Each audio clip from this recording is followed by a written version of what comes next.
Alright, so you're gonna start with the left leg and then kick with the right. When I step, I'm already reaching for the knife to go ahead and kick, plank. Then basically, I start on my chops. One, make sure that it's so here.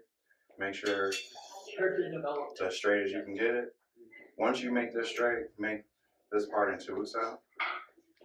Here, two, here. Okay. You're like the same thing. Stiff and hard to block. Here. Now, step with the left.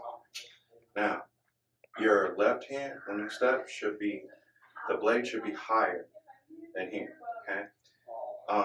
I try to get them as close as I can together. Some people have one forward, one back. It doesn't matter as long as the one on the left is higher. Okay. As soon as you do hoons out, chop.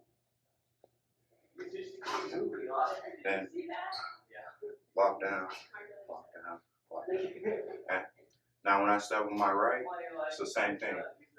The right hand should be higher than the left. Hoons out, chop. Wow. Wow. That's it.